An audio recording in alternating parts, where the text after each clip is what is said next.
Mike, are you ready? Yeah. I, that was the voice of Mike. Get the fuck on with it. All right. So, Mike Jurkovic, um, 2025 Ulster County Laureate. And for that, we won't stop applauding for the next 2 years. Mike Jurkovic's poetry, prose, and music reviews are published globally with little reportable income. Full-length collections include Buckshot Reckoning, Mooncussers, American Mental, Lucador Press, 2023, 2022, 2020. Haiku collections, Monet's Bamboo, from Caps Press, 2025, fresh off the press. And Blue Fan Whirring, Narawa Press, 2028. And I can personally attest, I've read every single one of them, and they're all recommended. His CD reviews are online at All About Jazz, 2017 to the present, and lightwoodpress.com, 2022 to the present. He is the co-chair of the Music Fan Series at the Rosendale Theater. The Rock and Roll Curmudgeon appeared in Rhythm and News magazine from 1996 to 2003, Chronogram 2003 to 2007, and Mike hosts New Jazz Excursions, Mondays, 9 to 10:30 a.m. And he's a better man than I am to be up then. WVKR 91.3, Vassar College. And he loves Emily most of all. Our own Mike Jurkovic, bring it on. All right. Thanks, everybody. Thank you for coming out tonight. Thanks, Ken. Thanks, Greg. And let's see if we can make this work. A bit more than a century back, a 20-something Hackensack mom took towards Poughkeepsie, New York in her 30-horsepower Maxwell DA bound for post-quake Frisco. 59 days later and 11 flat tires, the pretty women motorists rode market into history.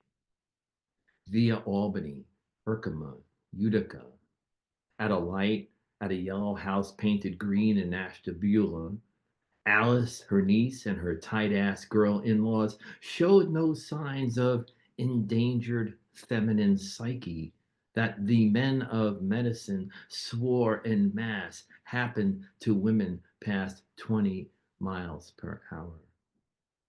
Vassar graduate carries water for radiator and cut glass toiletries, crosses plank across Twain's River, duels bedbugs in Wyoming, a posse in Ogalla forces her hand, prairie dog hole outside Sioux City, blows front axle, she braids wire, fire fixes exhaust. The trackless land is never the same.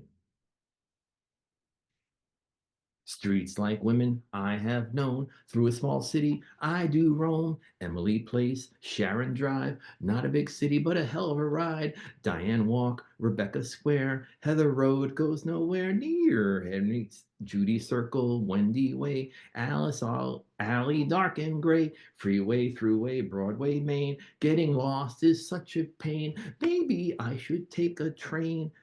Amy Loop, Paula Path, Diamonds, Dresses, do the math.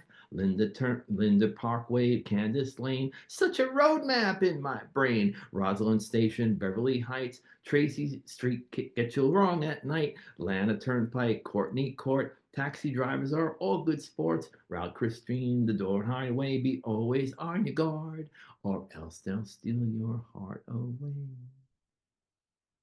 On Hillary Boulevard, streets like women I have known, through all small city I do a roam. This is called Halo Drop.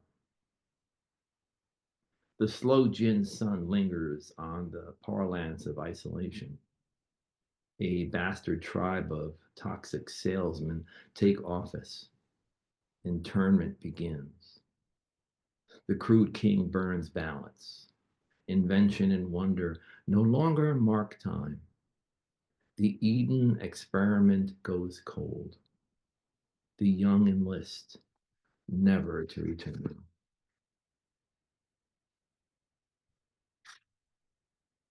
Oh, sorry about that. I think I missed this one up. Hold on. No, I didn't. It is a beautiful thing Stockpiled, vacuum sealed, cool, clean, dry. Purchased bit by bit each payday for the last 16 years and 2 wives ago. Neither could fathom my reasoning, so I gave up trying. You can only save yourself in the end. Everyone else drained your rations, dated, rotated, pasta, rice, each 50 milliliter can checked monthly for rust, dust, corrosion. In this room, mostly cornmeal and proteins. A tunnel to the highway, shelved floor to ceiling with canned meat, tuna. In this room alone, my water. Mediums and mystics and madmen all decked out in a wild dance around the pyre at the Cafe Adversity. Flim, flam, fraud, and failure have run out on their tab. And Barney, the old bailiff, will have another beer. Hey, hey, hey, hey, hey, it's the Lord of Mentor Street sitting with the seer as another virgin liberal in a clashing suit and tie cries, silence is not poetry. It's the gag rule of the oppressed, a tyranny of minds, a kleptocracy of poets. Cross-dressed presidents crawl onto the stage. Applause resounds, rebounds, reverbs with fife and drum as liars lie to liars and the truth on ashes born. Rocked, mocked, skittled scorn, see the king has tumbled. And if they ask you, tell that orange motherfucker this.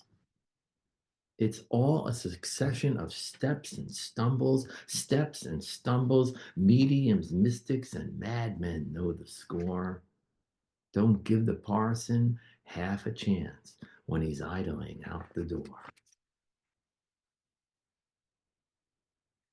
This is this is the one that started this whole whatever this is that I've done before that, and this is called "The Charming Ineptness You've Taken to Heart."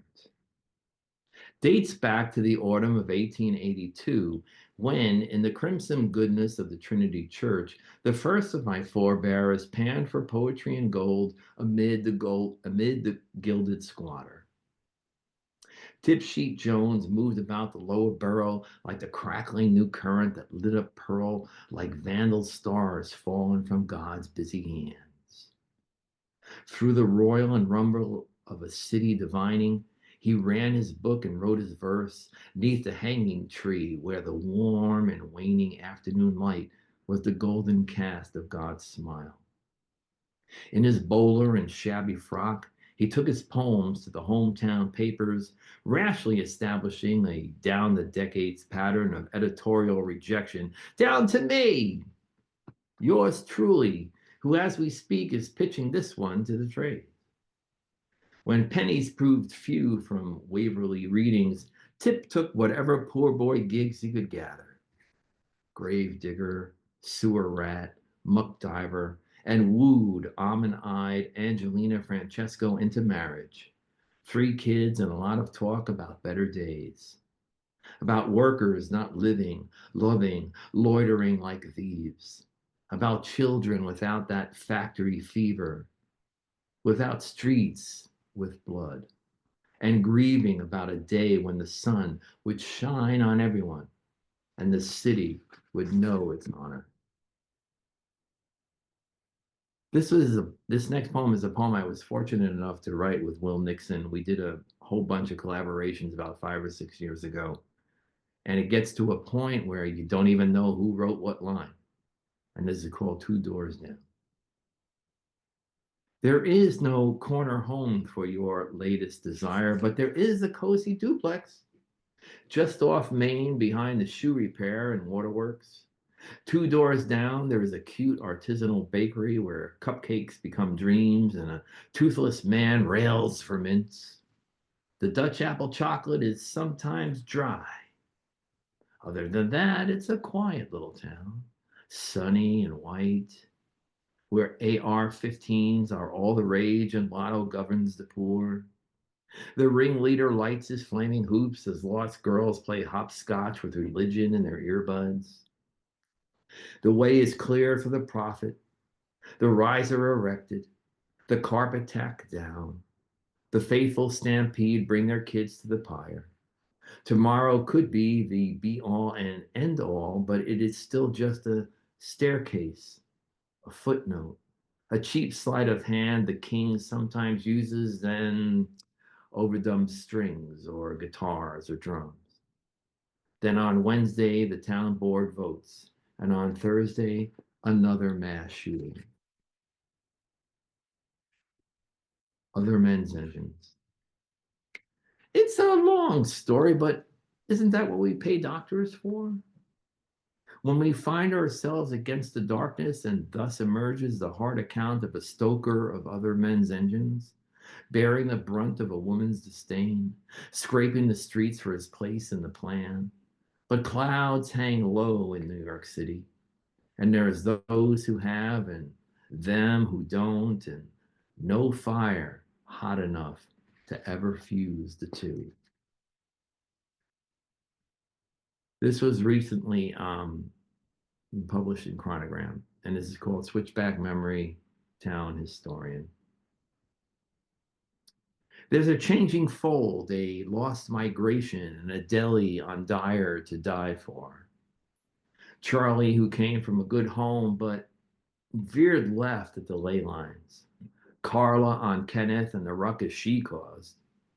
Trixie from Fourth during riot week, where anarchists argue and pause the moon. Bill, who gets giddy whenever an ambulance passes him.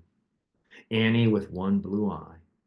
Kiki teases but doesn't mean it. Serenades burn in small river town. And this is called The One About the Girl Who Balances Ecosystems. And this is relatively new.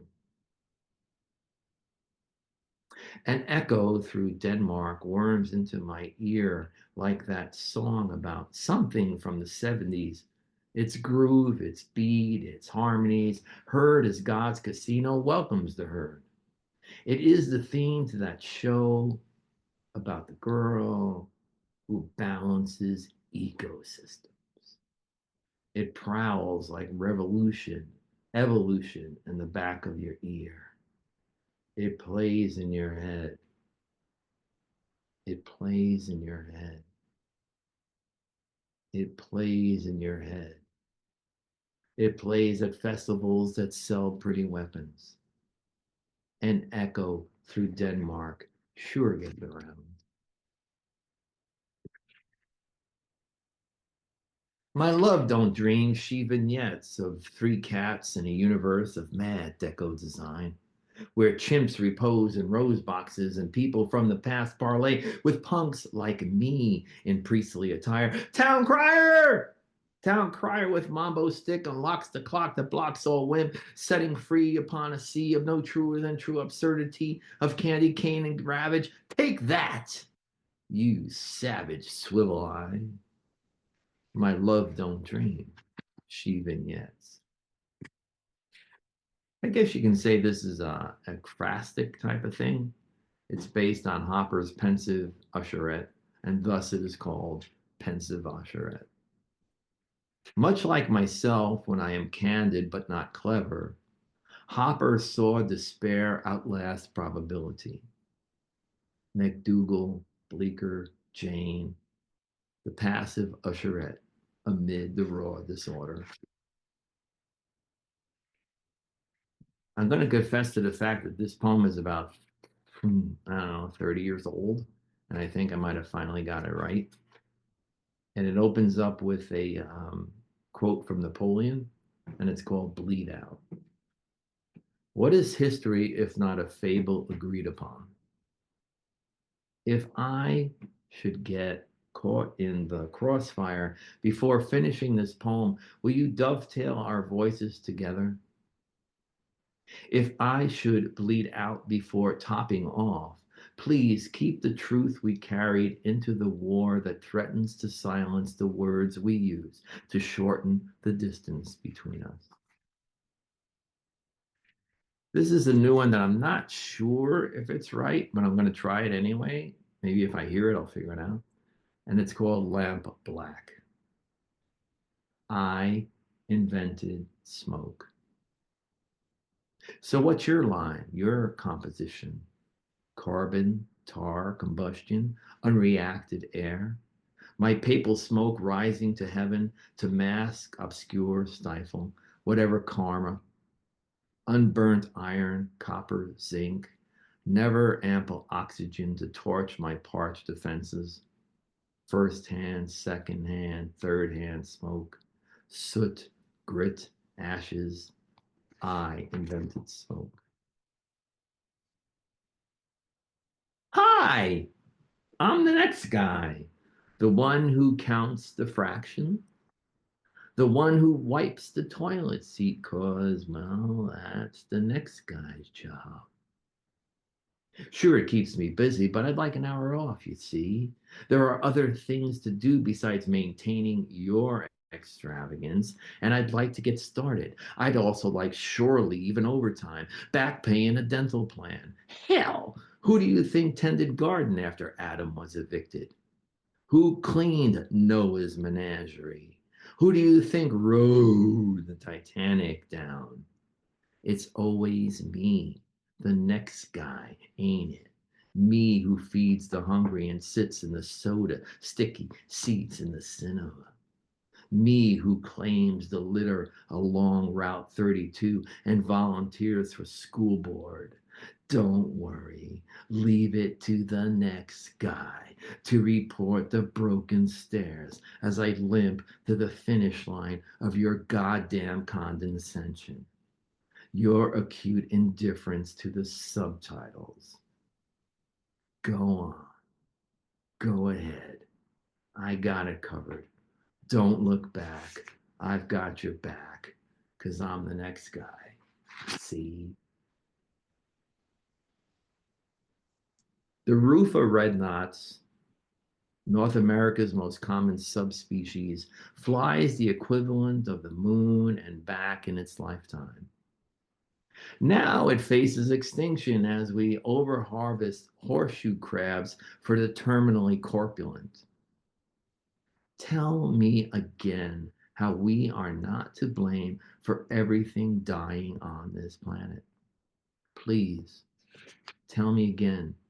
It wasn't clear the second time.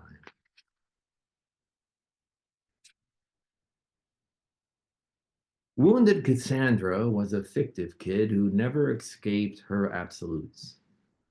Everyone's passion, but no one's bargain. Her clamorous vigor kept men at war, spawns her human by passing out matches, hoards her water far from town.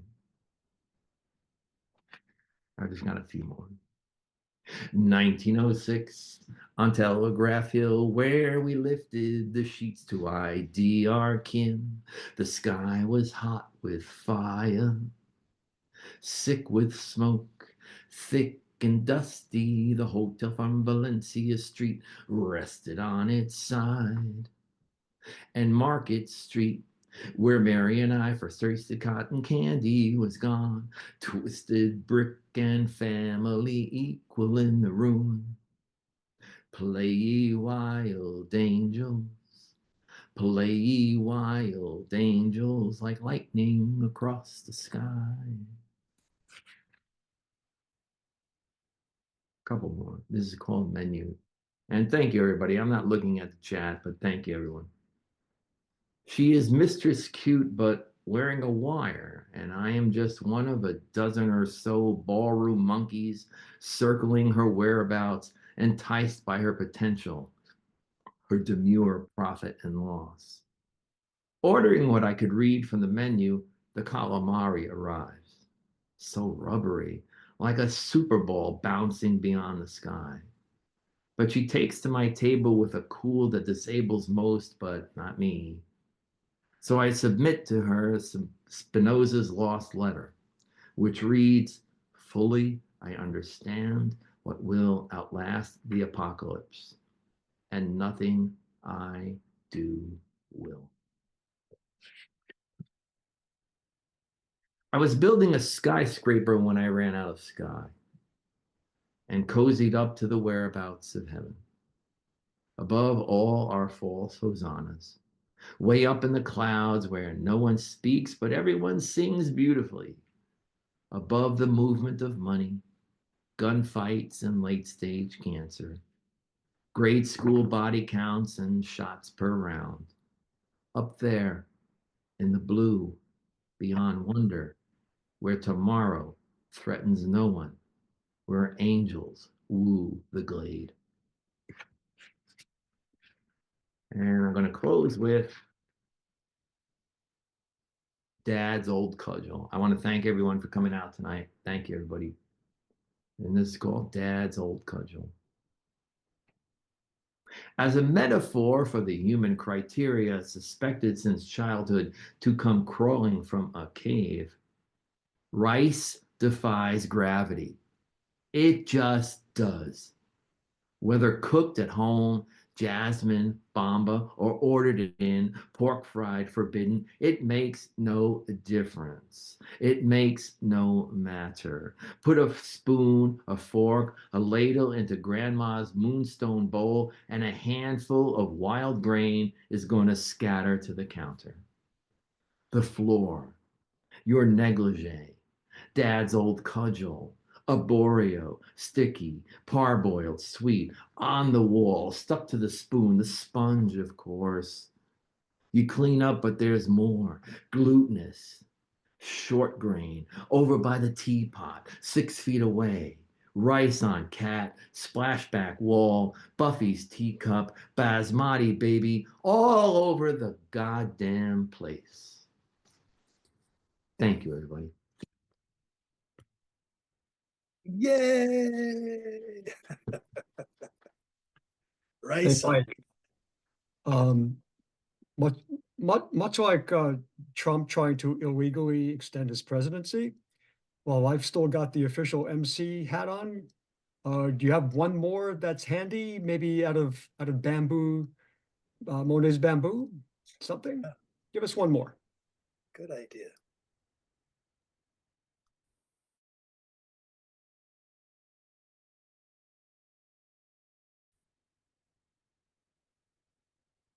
I'll read one of the ones that I skipped over because I thought I was going too long.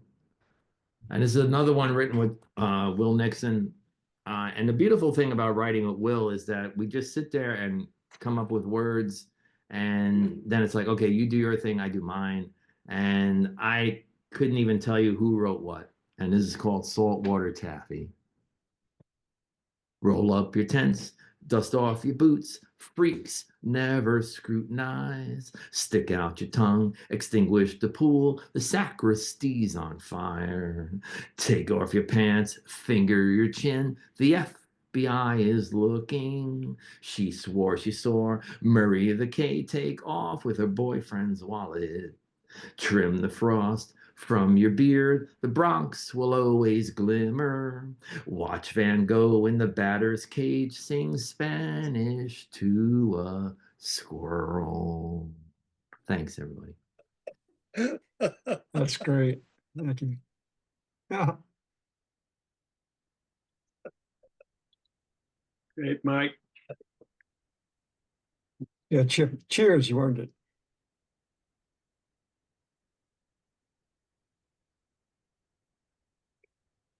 Can we comment? Sure. Mike, it's just, that was an absolutely wonderful reading, but also it's so different than your haiku poetry. Yeah. The haiku is like crisp and dense and sometimes even seems stringent. Okay. Because words, they're like one word and then one word and then one word, and then you've got to, the reader has to make the connection between those words. But that's the simplicity, or I can't think of the word, but the parseness of haiku.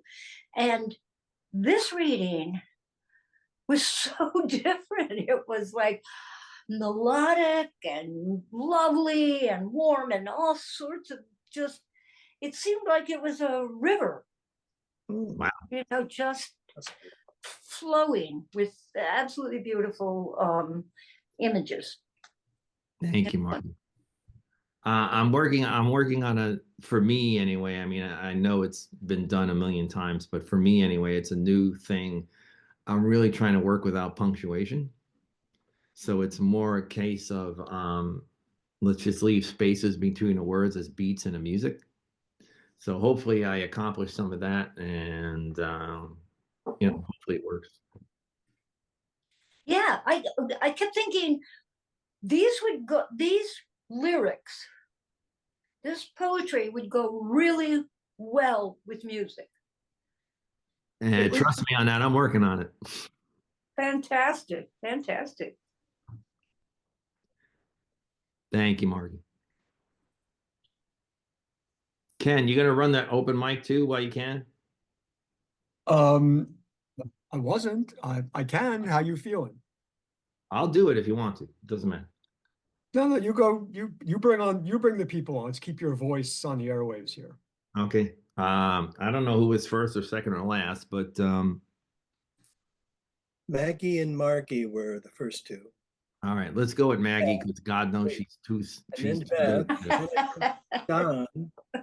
Oh wait, I've got this. Oh, I'm gonna start with, hold on, wait, let me see if Let's go with Do this. Maggie first because she's like a week ahead of us or something. Oh, look at that.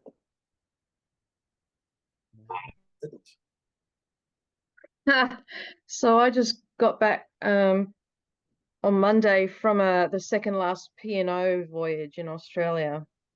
It was destined for Moreton Bay, but then along came a cyclone and thought it might be cancelled, but got a message saying we were going to Hobart instead. So this is just some. And now Kat's licking the acid off the P&O photo holder that I just showed you. So funny. Marionette. Smile before falling into a vat of wax. Step out with enhanced lips, micro-needling, rejuvenated. The hook nose has turned into point, and your pearls have changed back to sand. The bird pin on your lapel has become a phoenix and buried a hole where a voice box had once been. Before and after, the difference is clear, your skin. I left with 5 minutes to spare. There was a birthstone special in the Kaladi store. I looked at the ring again. Going for a hard sale, he took my left hand as if it were porcelain and slid it onto my wedding finger, whispering in my ear that he would marry me. Just give it a bit of time as we get to know one another. I was almost speechless, replying, I could never justify the purchase price of such a jewel just for a finger. Sitting in a theatre, waiting for the film to begin, she turns, searching for a paragraph. He holds his fist mid-sentence, careful not to touch the skin of her air and spirit. I went to the markets in Hobart. Walking along, I paused to watch a man purchase The Missing Hitler at a second-hand bookstall. Back onto the ship and its rod singing, You go to my head. Watching Ice Age while sitting in a hot tub. It's a windy day on deck 14, almost 27 knots. I'll come back tonight for a movie in the dark. Step 1, day 2, step 2, day 3. A human child born as part of a litter waits for absolution. Every man or woman who has a cat in the ninth life is living the one before. Step 3, day 4. The man who holds a horn so tight it bleeds over his third eye. Who has the right to judge another guided by something much higher? The narcissist must have been an alcoholic. If you drink too much, the reflection is not polished. The lotus tree, stuck on the fruit of sleep to fall into an ocean, leaving salt of a cut tongue unable to speak, drowning in sleep. An overdose of mad dogs applied to the lips render speech gone. The crack of lightning under the shade of an arnica tree. Place yarrow under the pillow to see Venus dancing with spring in a commemoration. So that was just a bit of everything, but basically if you've ever been on a cruise, so you know there's usually the main jewelry shop that has all of the beautiful rings and everything that you think is lovely but could never afford. And you've got the movie screen, and of course this particular cruise I went on, the P&O, the ship had a huge, I don't even know how it fit, but like a health center, so many rooms for massages and all sorts of treatments, and they had everything. I was quite bewildered by it. So what an experience, and I'm glad that we ended up going to Hobart. And can I just say, Mike, that was absolutely spectacular. Yeah. Thank you, Maggie. It's always great to see you and hear you, and thank you. And may I say, Maggie, that the massage is the medium. So we're back to that. Go right back Yeah, to that. that's right. Nice pick. Yeah, I love that. It's great. You got another short one, Maggie? We got a couple minutes. You got another short one? Let me see. Yeah. We've missed you. Come on. Here we go. What's that? All right. I don't know when I wrote it. It is recent. It has a picture of a screaming chicken getting roasted on a fire on top of it. So that must have been some sort of thing there. Blades spin to keep air alive. A promise for the sun who is dressed in white. A star and pixels projecting sound. The origin carrying a gene of monks set to hypertension, tail lamb's blood to hold the vitamin K clotting power. Dancing with the shadow of ancestors, he holds the weight of his family for food and water. Carrying a bucket with his bending spine, the envy of a man who does not have to labor for his life. Reading the black skin of their perfect bodies, ancient spirits hide in passages of light, recalling those who carried the tools to build each place of worship, housed to cradle silent children never born. We march to the sound of a stolen drum, green peas with potato capers and pickled cucumber, colors of a salad adorned with edible flowers. A shared secret loses its power. I'm going to start an online confessional. Present in body, but in mind, immortal. They put me up for auction. The highest bid did not win, but learnt many an important lesson. Pricking each end of the egg, I start to blow, imagining a dandelion. Once empty of yolk, I carefully pull out the membrane. And waiting for the next light to come, so that we can reignite into a flame, the beginning. They put us up for auction, though in the end, when the house is knocked down, in place there is a mountain. Turning wheat to bread and grapes to wine, rain in a golden dew, the soldiers walk under a bridge, falling to ground by your feet, sipping rose tea to quench their thirst. Thine will be done, blue soldier. Hold the rain and let it fall, turning light to rainbows of gold, picking wheat for bread and bees for honey. I lay here in this house under the sun, where the rain bows to falling dew, and in a promise, what we hear is the beginning of our next paradise. No. How's that? Wow. Well, I'm not even sure if I've read that to you before or not. It's Wow. there was a yeah. Okay. Love that. I would have remembered that yolk and that membrane. Oh, okay. Wow. Good. I didn't repeat myself. No, definitely not. Yay. So great. I so love to be here and I'm so glad to be back and Maggie, it's great. Always great to have you. Thank you. thank you, Mike. Margie, you're next. Okay, I gotta put my second pair of glasses on. That's when we know you're reading. At some point, I'm gonna get this bifocal thing figured out, but right now, I get dizzy if I do the bifocals.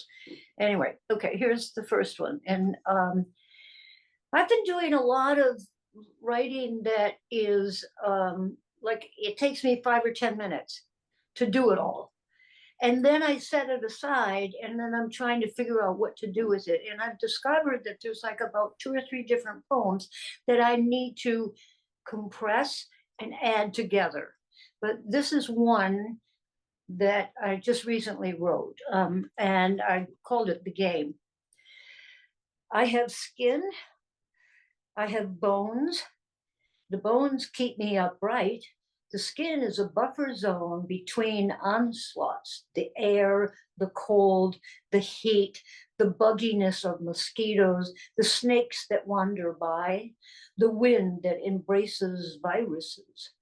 The skin and bones do a great job, but it is the depth and length and strength of the muscle mass, the communion in my own body that has my deeper respect.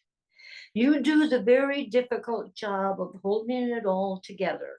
The bones and the skin change each year, ever so slightly, so slowly, but the muscles can lose mass in a brief time.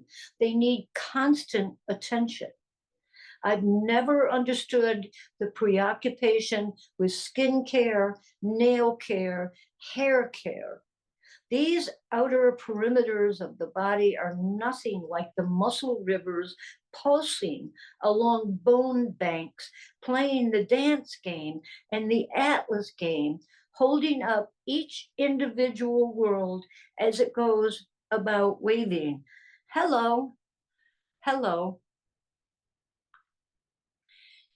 Okay, one more, if I can find it. 270. Oh, here. Yeah, I've been focusing a lot on anatomy. I'm not sure why. This was untitled. My bones gear up. My knees do push-ups. My heart does flippo flops. It beats hard and fast. My elbows and my shoulders rotate in rhythm. They do the gyrototational dance. They get ready and then they stand still. They are at attention.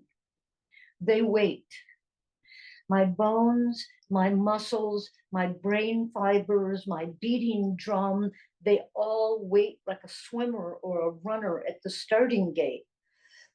There is an itchiness that happens when you know you have to stand up for democracy. Fear can set in. Fear can seem like a way to protect your comfort. Fear can set you back. Fear can rule your life. But democracy is in our bones, our muscles, our beating drum. The race is on, and my bets are in. Thank you. Thank you, Margie. That was sweet. Thank you. Done. Well done. Thank you. An itchiness happens. Yeah, I'm pretty itchy right now, to be Me honest with you. too. Beth, you're next. Yeah, hi. Hi, everybody. I left a little note in the chat above because this is going to come from the new book coming out. It's been a tad delayed because some issues with the cover. So, but it'll be very soon, within the next couple of weeks. Okay. It's a collaborative hybrid that is a combination of my late father's writings and my poems. And it's shaped like a rondo. having to do with family, home, his work, and his retirement and diminishment. He suffered greatly from 10 years worth of chronic heart disease and died in his late 60s. Dear. So I'm going to read from it, and the note is on the top there if you want to contact me. It begins with inheritance. It's called genetic relics. Dave Kaplan had a penchant for pushing people out of the house whose worldview did not agree with his. Rogue relatives, like my Aunt Paula, auxiliary mother who showered us with gifts, took my sister and I on excursions to her office in Manhattan, the ballet, danced with us, blonde, blue-eyed, secretary to Elia Kazan. She looked like a Hollywood starlet, except she was a card-carrying member of the Communist Party. My father threw her out, worried she might indoctrinate us with the radical ideology. But she was my mother's sister, so he relented, as long as Paula didn't unroll her politics in our home. Fast forward, a grandson shows his parents the door over a ball player's right to take a knee during the Star-Spangled Banner. You remember that when Colin Kaepernick was taken out of the NFL because of Yeah, that? no, that was a great ending, bringing that up. Yeah. It's great. Okay, he wrote a lot in that notebook, a yellow notebook about his family, and he has an entrance here about his mother. Mary Gordon, grandma. Mother was also a Menshevik revolutionary. Her name is in the USSR records. She was caught running an illegal mimeo machine and jailed. That's how she got a bullet in her spine that couldn't be removed. Both she and Pop, pioneer revolutionaries. That's from Dave's notebook, 1977. Mary the Hoarder. Grandma Mary's house in Brooklyn, just my father and me. While Grandma and my father sat on a couch speaking a language I couldn't understand, I wandered. Upstairs in her bedroom, socialist newspapers hung wall to wall across the ceiling, draped over clotheslines. Grandma would pull them down, reread them, month to month, year to year, Romanian, Russian. Whenever I looked up at the papers flying over her bed, I imagined myself in an ancient cavern covered with glyphs no one could decipher. My persistent father tried to clean up the mess. He sent me to the kitchen to empty the petrified food from her refrigerator. She retrieved every pickled jar or plate of weeks-old chicken I threw out, chiding, "This food is still good." Mike, you're reading your poem about the stuff on the walls. The memories. Okay, my mother. Memorabilia. My mother was a thrower. We moved too many times in mother's attempt to better herself, and each time we changed our address or she had a fight with a family member, she purged more and more of our family history. She gave one grandson my father's watch and gold chain for graduation. He claimed they were stolen after he left, got his own apartment, but I suspect he sold them for food or rent money. Another offspring got my father's jade ring. Haven't seen it in 20 years. I rescued the modern library collection, our ration cards from World War II, copies of the books my father wrote. My nephew has the photo album and the chess set. But I have letters replete with Polonius-like advice, and my father's pencil-scrawled, yellowed notebook. Okay. Sweet. Sweet. One more, I have time? Yeah, good. As long as it's short, good. Yeah, it's very short. Okay. It's called The Jacket. My father taught me how to sew. Hems, seams, tears. How to clean my clothes with a special brush he brought home from the shop. So when Howie and Bruce teased me after class, followed me on the way home from PS 174, powdered my new peacoat with chalk socks, ran after me into a strange apartment, chased me up the stairwell, tore the buttons off my coat, my shirt, took turns pinning me against the wall, told me not to tell my parents or they would kill me. I knew how to mend the damage before my sister got home from school. My parents got home from work, so nobody would know. Thank you very much. Oh, And thank you, Mike, for a wonderful review on this book. Thank you, Beth. Thank you. It's a fine read. If anybody, I know Beth put the information up at the very beginning of the chat. Mhm. Beth, if you want to repeat it again, please do. Okay, I will. And yeah. Jim Seegert, you're next. Hi, thanks, Mike.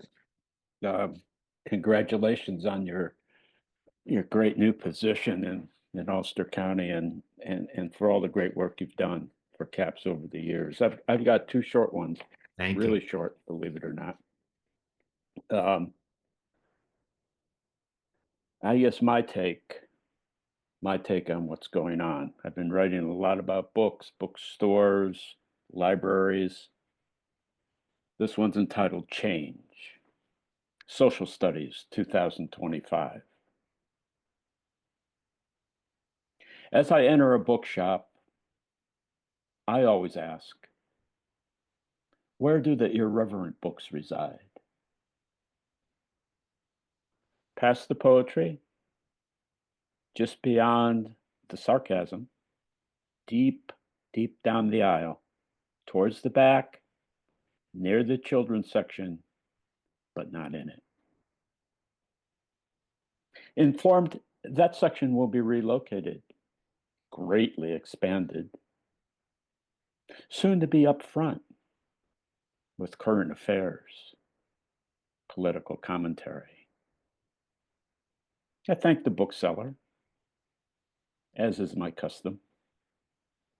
Proceed to the dodgy, irreverent quarter. Emigres from sardonicism dwell here too. I spot an old friend. Trace my finger gently down her spine. Metropolitan Life. 052 5 155 62 7. As I envision how everything is about to change.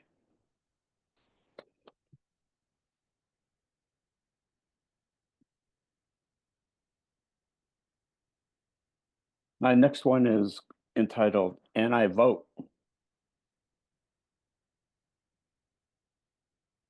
I love a good story.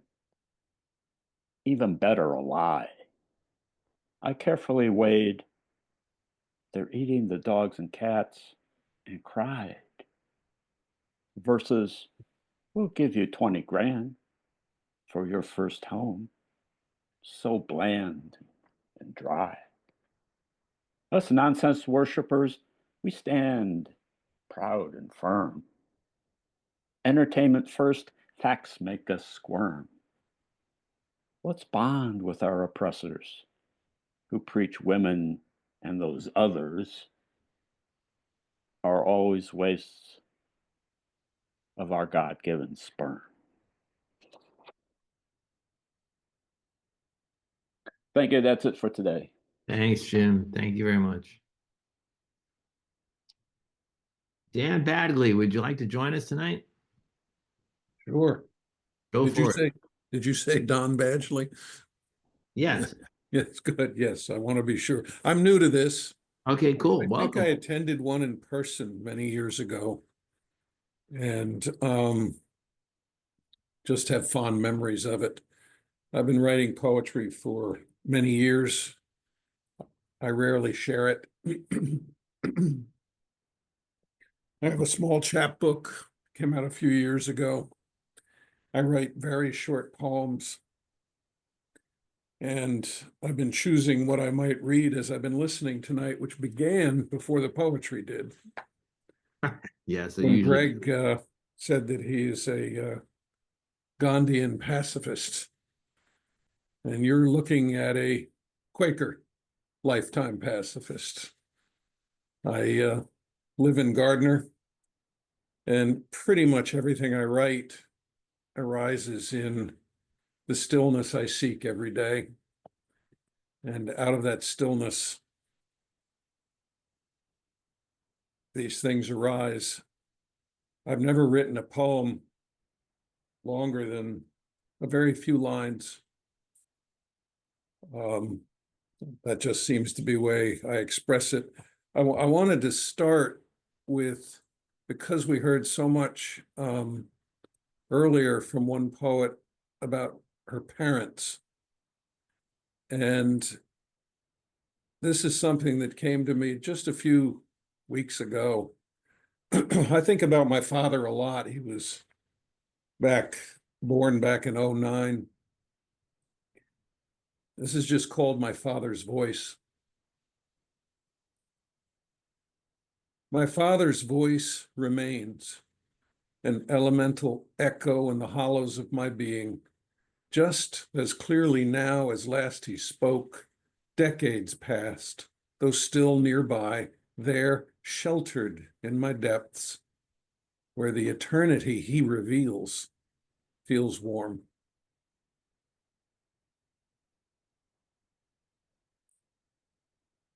I'm kind of into nature. There's a lot of stuff, that early conversation about the world gone mad. This arose out of those very feelings. I call it trust the birds. Because I trust the birds, I ask the birds. Ask them how to share their joy beyond a momentary song. I told them of the hunger and of the suffering and of the anger and of the hate and of the wars and of the greed. And still they sang to me without concern. Their simple ballads of eternity that guided me to grace.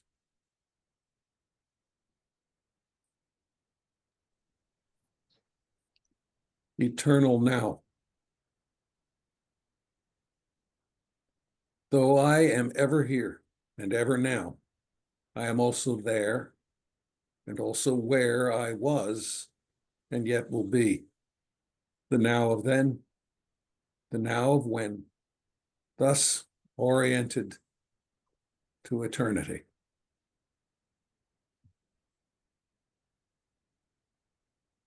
Brief walk. My brief walk across the earth and time is nature bound by obstacles, limiting my carnal steps, though not the roaming of my mind. And there, within the illusion of autonomy, I find a calm and warm atoll of peace, a certain grace that guides a clearer sight to there emerge in perfect truth, now unconstrained by the ordinary deceptions of fallible awareness. And there I rest with trust, and there I bathe in oneness, and there I taste infinity, and there I breathe eternity, and there I love as I am loved.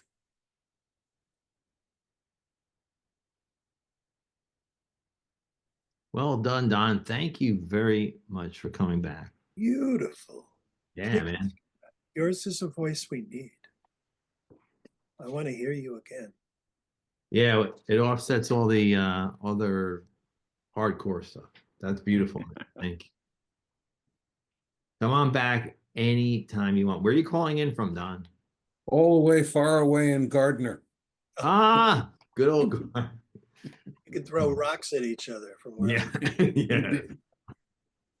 I'm next to the Roba Barrel Winery. That's the next property over there. Oh, yeah, right. I know. Oh man, everybody knows her Bibiero. Yeah, man. I've had quite a few glasses there. Thank you, Don. Come on back. Thank you for having me. anytime. No one's ever heard any of those read aloud. So Thank you. that's- Come on back anytime you can.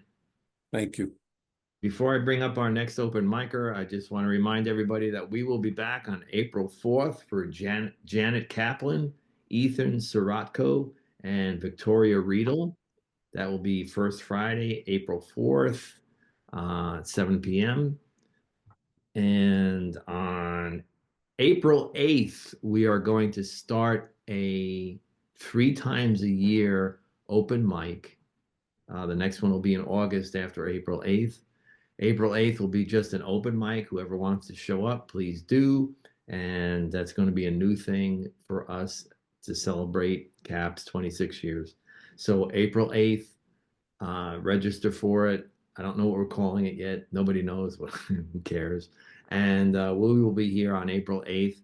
And also on April 17th, the wonderful, the only Mary Louise Kiernan will be our featured reader. And then, of course, the open mic on April 17th. So let's bring up Bob Heman. You're next. Okay, hi folks.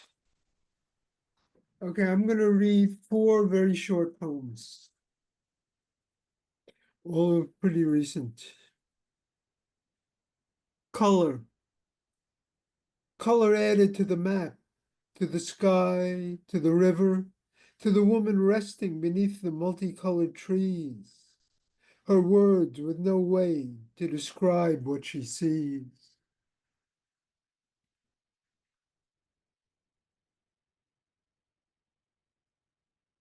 Information. Was it a word that could be spoken again? A bird that could be described using windows? A color that was only the remains of a song? Was there a way to listen that required the trees?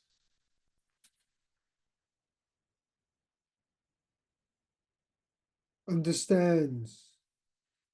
Understands how to operate the stove, the typewriter, the candle.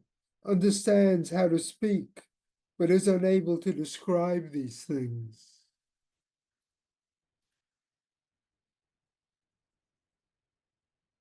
If they remember the sky is also in the sea that envelops them, their windows full and waiting, the light only a response. Thank you. Thank you, Bob. Nobody does it like Bob does. If you want to put up some links to the books, Bob, please do. He's featured for us many times, and it's just awesome that he joins us whenever he can. Thanks, Bob. Thanks. Our next feature, our next open micer will be the man who hosted the whole evening up until now, Mr. Ken Holland. Thank you. I love the 1-2 punch of Don and then Bob in the brevity of their poems. So I've got 2 that are not brief. The first is called Regeneration, and it is a twisted and nearly incomprehensible version of the cycle of the 4 seasons. And the word regeneration is a hyphen between re and generation to emphasize the whole shifting of the year as we go along.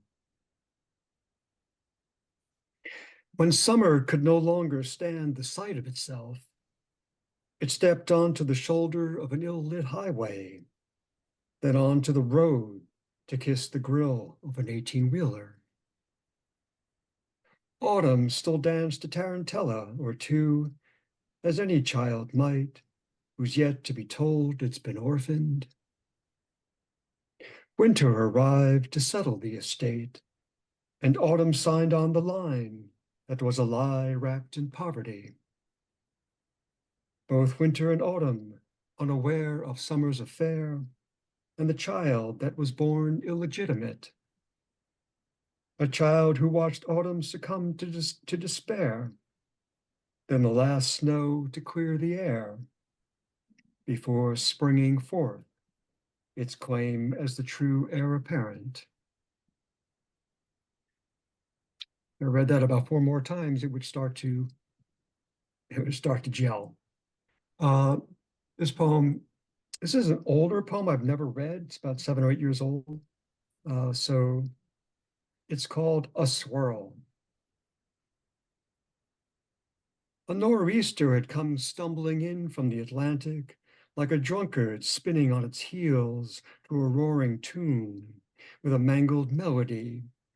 And like any spinning drunkard, the storm moved unsteadily onto land without any thought as to where it might be heading. It was doing all it could just to stay upright and sweetly swirling. The same such storm from which you and I had taken refuge years ago in the attic of your mother's house, with 2 pints of Southern comfort and a handful of poorly rolled joints. Your radio turned up to the very volume that matched the wind's squeal, to where they created a wholly new song whose words were now somehow unsingable. As if the wind had embraced the lyrics so tightly its lungs were just one long gasp, the way Motown backup singers crooned a few choice syllables that were little more than breath, yet made the song unimaginable had they never been sung. Or so we thought, as you lit up the 3rd joint, and I passed the snug fit of the bottle from my hand to yours, and maybe you thought this was a sign that I was somehow telling you what you needed to do, but we were both howling in the dim light of the one shaded lamp when you palmed the bottle and hurled it through the window. And for a moment, the storm itself backed off into silence as we stared at each other, fathoming the moment as rain lanced in through the shattered pane, the wind now a turbine muscling through the room, and you and I, may your mother forgive us, collapsing to the floor in laughter. Done and done. Thank you. Dude, I like that one. Ew. Wow. Yeah. Yeah. Way groovy. Glad I left it for a second, and you can erase the memory of the first. All the better. Snug Thank fit you. of the bottle from my hand to yours. Yeah. Yeah, I know. It brings back communal Yes. memories here, I'm sure. That was awesome. That was Oh, There awesome. you thank you, go. Maggie. See? Thank you. Well, Steven, you're next. Steven Roberts. Thanks, Ken. Okay. Well, thank you, Mike. That was a great reading. I always love your stuff. Thank you. It always makes me feel like I'm a hipster when I'm listening to you. All right, I have a couple of prose poems. This is what I've been working on in class. So this is called A Summer Day in Hell. I'm trying to make the best of it. I pretend I'm in Florida. It's easy to do. The people are all old and shriveled.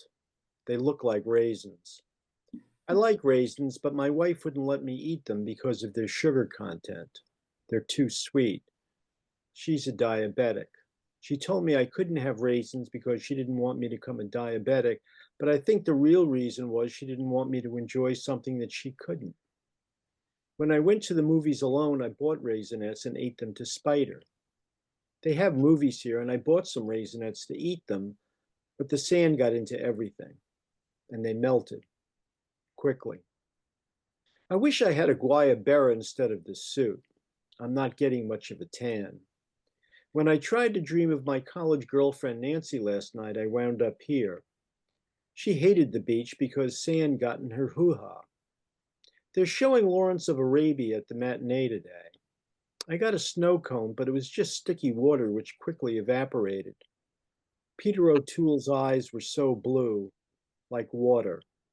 I wish I could swim in them. They remind me of the Gulf of America. And the next one is called Weight. Why is an empty bank account so heavy? It weighs as much as a communion wafer, which is small and thin and tastes like cardboard, but sticks to the roof of your mouth. And as you try to pry it loose with your tongue, you have time to consider whether you deserve that wafer and whether you were really in a state of grace when you walked to the altar and opened your mouth and had the Son of God deposited on said tongue. And if you weren't, you were going to hell for sure. No soup for you, just an eternity of suffering and everlasting pain. And confession won't help because some sins are just unpardonable, like being broke in this country. Nothing is free, not even speech anymore, because there's a cost now for speaking your mind. But when your bank account is empty, your stomach probably is too, and that's heavy. Heavy is the world, because that's all you can think about, like Atlas groaning under the weight of it all and everlasting punishment. And that makes you wonder where you can get a handout. But someone tells you the Church of the Intact Hymen is passing out cookies this morning and maybe a slug of wine. So why not take your chances? And the last one is a poem. This requires a memory from 6 or 7 years ago, when X was still Twitter, I guess. It's called Meditations on a Tweet. What if he meant Kephavis when he typed Kofeve? Perhaps one night he read Greek poems in translation and came across Waiting for the Barbarians and thought, why should we wait? Let's find some barbarians. I'm sure they're around if only we look. What of those syrup-loving Lucias just to the north who covet our maples to drain them of sap? And what of the meridionals wearing serapes, corrupting our children with arepas and churros and other comestibles too awful to name? The barbarians, the Mongols and Goths, teaching us soccer so we can't fight with our fists. You can't hear them marching, but I tell you, they're coming. It's just like the movies when the jungle gets quiet, and that's how you know there will be an attack. Be aware, be afraid, be vigilant, be cautious. So find me barbarians to rally the people, and when we run out, we'll invent a few more. Thanks. Oh, well done, man. Thank you. Let's find some barbarians indeed. You're here. We need our own barbarians. Yeah. Thank you, Stephen. Great, That was Stephen. awesome. I was going to say, please do one more, and then you did. So thank you. Where are we? Julian, you're next.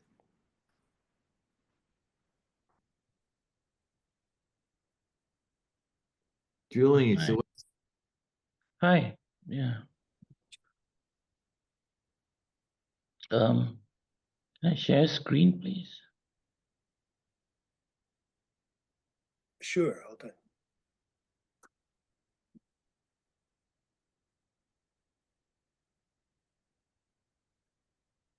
on. Snickers started printing words on their bars and selling it. Yeah. So there's a found or 3 found poems.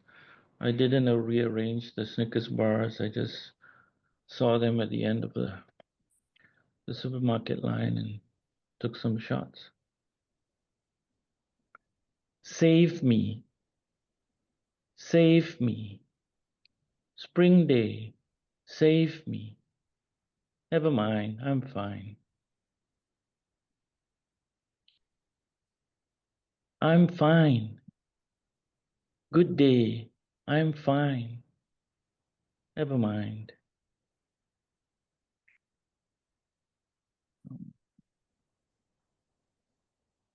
Make it right. Life goes on. For you. Life goes on. That's it. After I read this at an open mic, somebody said I should add the peanut. Make it right, Peanut. Life goes on, Peanut. For you, Peanut. Life goes on, Peanut. Thank you, Peanut. So good. Thank Thanks, you. Julian. Always great to see you, man. Thank you. That was really good. Yeah, that was. That was a lot of fun. Tim Brennan, you still with us?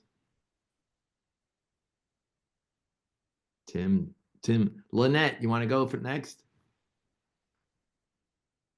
Hi, sure. I guess you guys never really ever hear me say because I came in so late, so my apologies. Let me find a quick piece to share with you guys tonight. It's all good. Yeah. Tomorrow is World Poetry Day, so poets share up your work and inspire the world with your words. You know what? I'm gonna do an old piece. I probably did this piece here before. Bob Marley Vibrations. As I catch a fire and stir it up, jamming in my mind is how to satisfy my soul. There is so much trouble in this world, but yet I feel like an iron lion in Zion. I know I'm never waiting in vain because this exodus is more than a natural mystic. I ask myself, could you be loved? But I know that while you feel I am on a Rastaman vibration, I'm just gonna chant down Babylon and then I'll get up, stand up because the system that was designed to screw us will never beat us because this one love, positive vibration is all we need to live up, free up, and sing the redemption song. Thank you. Excellent, man. It's always good to hear Marley. Always good to hear Marley. And chant down Babylon, indeed. Thank you, Linette. Why don't you lead us in one love before we close off tonight? And That would be great. I think our last reader for the evening, the man behind the curtain, couldn't do it without him, Mr. Greg Corell.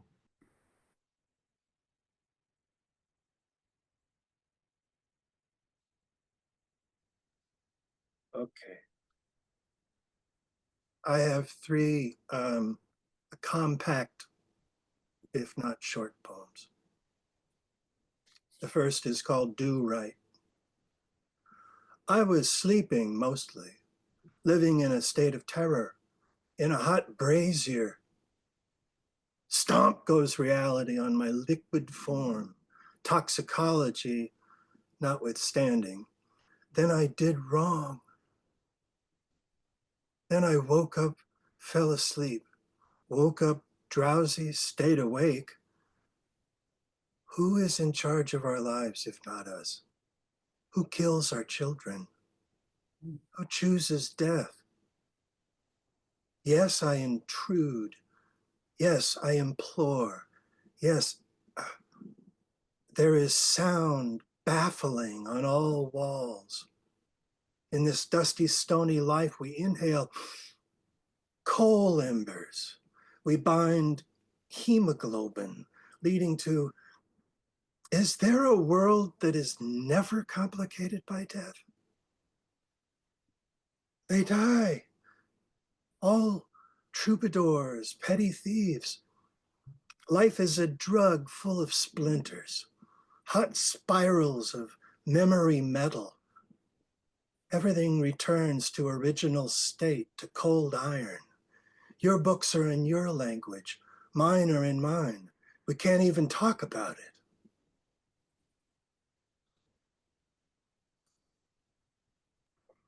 And the next one is called A Part. A part of the mountain fell last night. Heard it crash, rattle, gather its kin. S sounds, K sounds, as they slides from the sheer face down a Kolotavka ravine. Do you love me, God? Me and all my pieces, strewn about the chasm floor? Voices mutter up the dark, what the audience came for. the hardest thing to do. Who makes who do what? Solve that and feel the strings of life from nethers to lips, thigh to thigh. Do you love me, grandfather?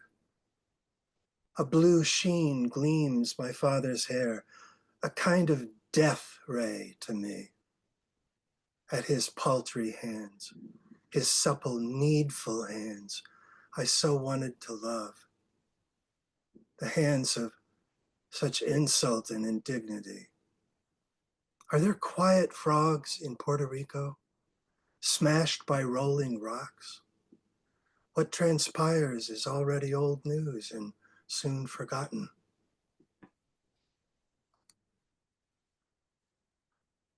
And the last one is called A Play. Now hatred grows. Scarlet faces, sneers, dead-eyed disregard, dignity denied, bombs thrown, tanks roll, missiles fly, cities die, blood a mighty river, paradise despoiled, a generation rises, stumbles, finds its feet, sends a pilgrim to the Holy Land, which is where exactly? Is anything left? Anyone home in the Holy of Holies? Nothing but rubble, no stone upon another, strews of bones clothed in tatters. Pilgrim on his knees in the sand sifts it pointlessly with trembling hands. He sees another, they see each other. Hope rises as they near. Gratitude in their smiles, they call out different languages and break each other's bones, crush each other's throats, die as if caught in stag's horns.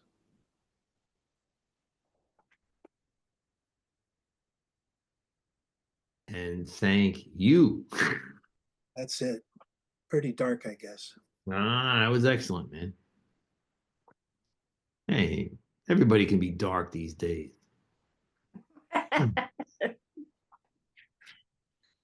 What's a little darkness amongst friends? Come on. We're all good with that. We're all in a black hole. Yeah, unfortunately. Unfortunately. I want to thank Ken. I want to thank everybody for being here tonight. Thank you, everybody. Great. We'll keep the Zoom open for a little bit.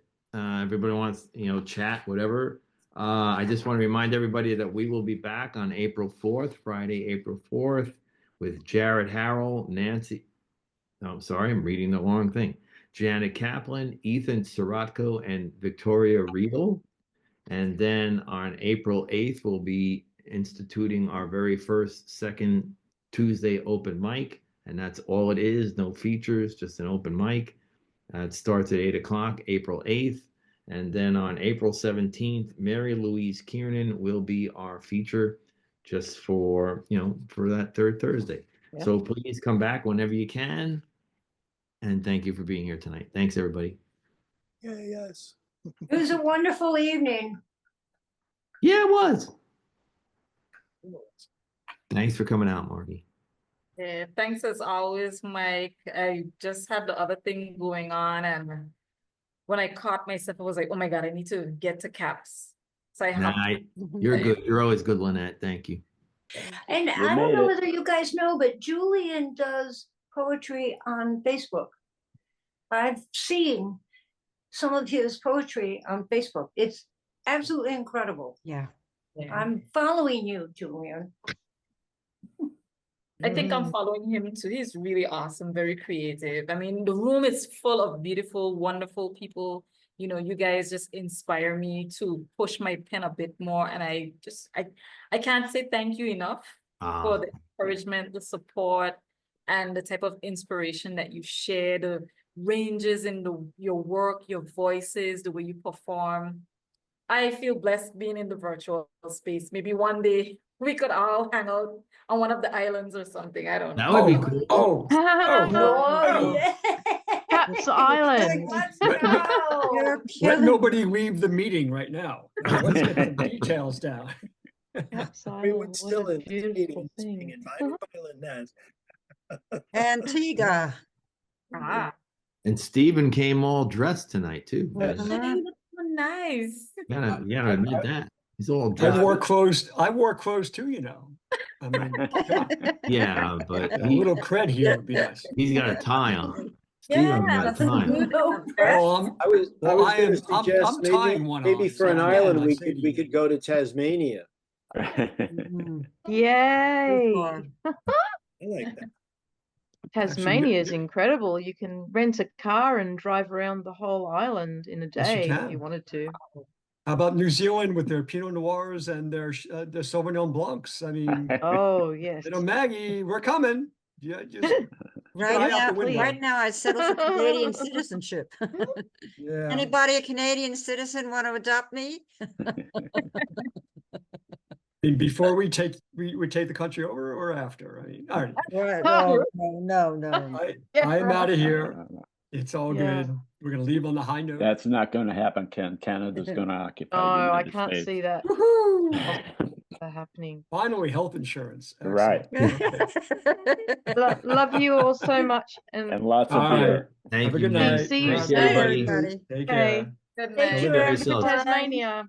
Bye. See you on first Friday. Yes. All right. And Michael, Yes. it's Riddell. It's Riddell, not Riedel. Okay, Riddell. Okay. Riddell, Victoria okay? Riddell will be with us on April 4th. All right. Thanks, Stephen. Okay.